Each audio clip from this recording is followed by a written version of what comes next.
Bismillahirrahmanirrahim, wa salatu wa salamu ala al-ashraf al-mursalin.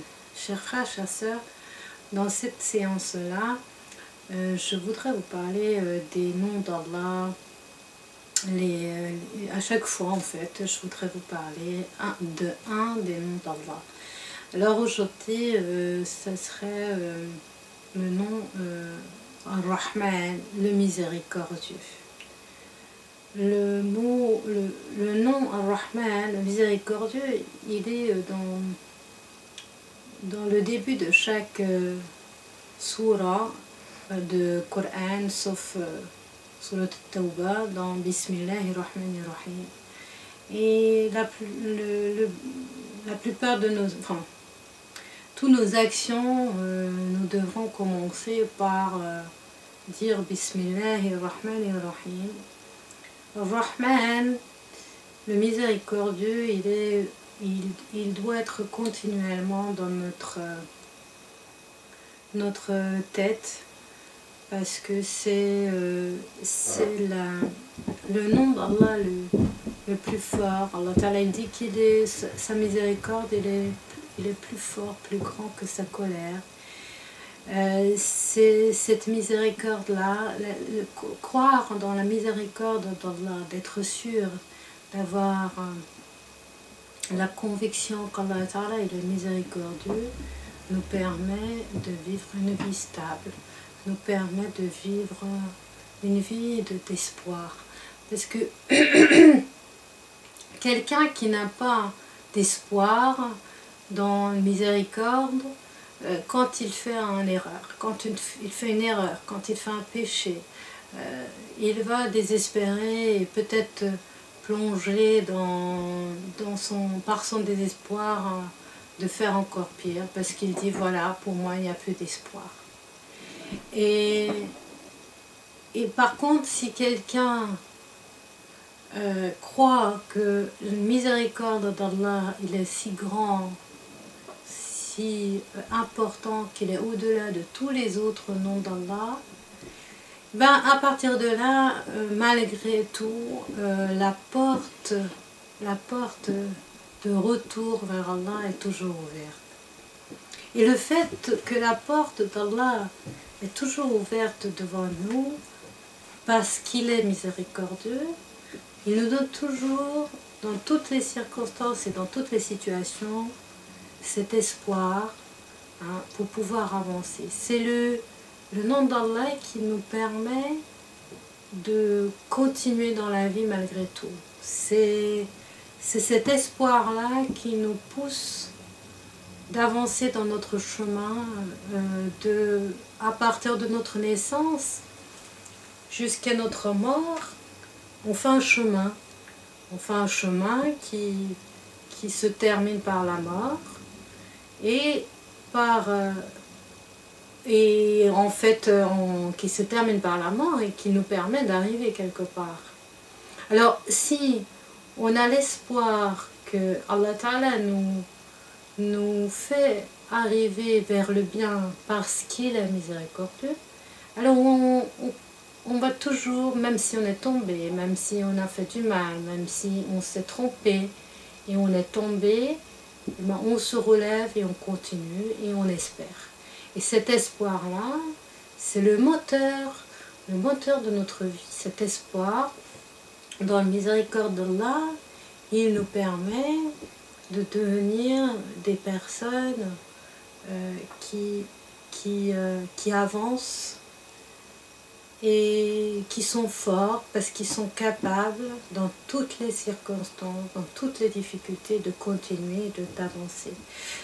Le fait de croire dans la miséricorde d'Allah nous donne la force, nous donne cette patience, cette patience qui n'est pas une patience passive, mais qui est une patience active. Qu'est-ce que ça veut dire une patience active? Ça veut dire que, ou plus exact, en premier, qu'est-ce que ça veut dire une patience passive? Patience passive, c'est que moi il m'arrive quelque chose, j'accepte et je patiente. ou bien la patience active qui fait que, oui, il m'est arrivé des choses difficiles, peut-être des conditions de vie qui n'étaient pas faciles, mais ces choses-là, ils me sont nécessaires pour que je puisse avancer dans la vie, et j'avance et je continue d'avancer vers cet être qui s'est nommé le miséricordieux. Et Allah Ta'ala, il nous a montré par notre prophète bien-aimé que sa miséricorde, elle n'est pas imaginable par l'être humain. Parce que le prophète nous a enseigné qu'Allah Ta'ala, il avait descendu un seul part de sa miséricorde sur terre. Il en avait gardé 99 parts pour lui, pour le jour de jugement. Et cette un seul part, il permet d'avoir miséricorde de toute l'humanité, de toutes les créatures envers les autres. Hein, c'est avec cette miséricorde-là que la mère a une miséricorde envers son enfant et que dans le couple, il y aura miséricorde et que les animaux, ils ont miséricorde l'un envers l'autre. Et donc cette miséricorde-là, qu'il y a juste un seul part divisé entre autant de créatures et malgré ça, le sentiment dominant du bien sur terre, alors le grand miséricorde qu'il avait gardé Allah Ta'ala, il est inimaginable pour nous, êtres humains.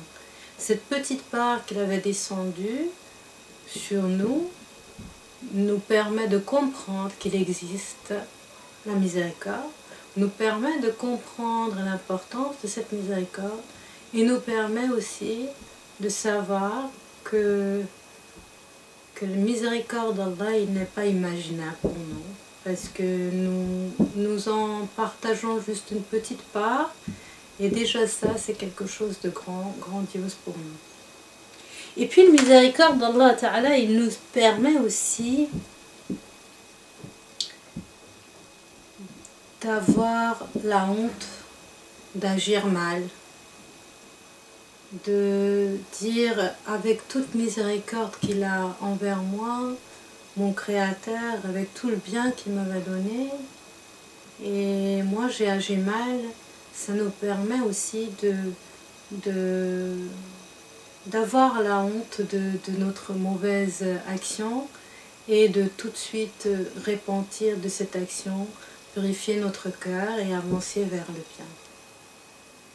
Et puis cette miséricorde, croire dans cette miséricorde, nous permet aussi de croire et de comprendre que nous, les êtres humains, ne méritons pas le paradis. Que même si toute notre vie ne fonctionnait que dans une efficacité absolue et qu'on était continuellement que dans une bonne action, de toute cette bonne action qu'on avait accomplie ne valent pas les biens qu'Allah Ta'ala nous a donnés juste dans cette vie terrestre. Et que tout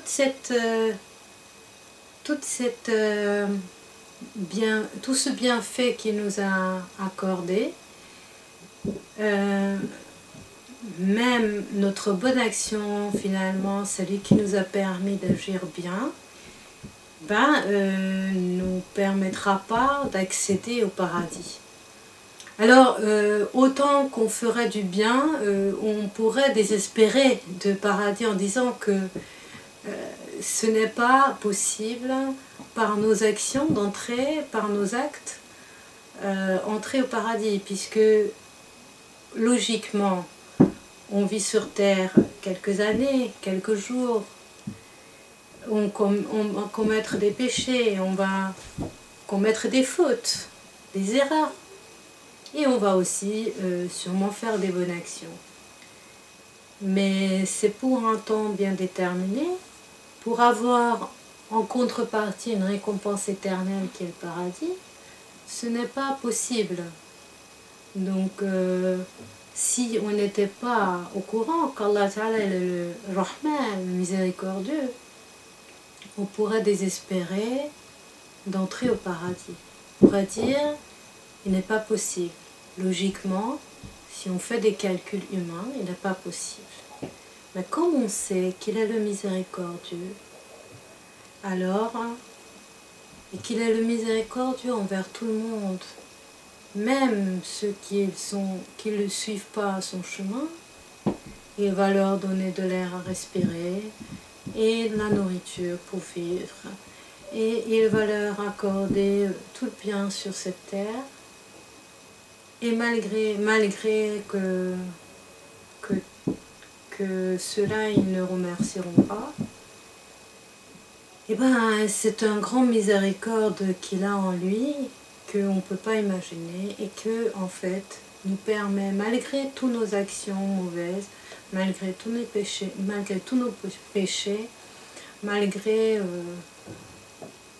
tous nos erreurs et nos fautes, continuer à espérer arriver à la vie éternelle dans le bonheur. Voilà par rapport à ce nom d'Allah, ce que j'avais à dire aujourd'hui. Barakallahu fikum, wassalamu alaikum wa rahmatullahi wa barakatuh.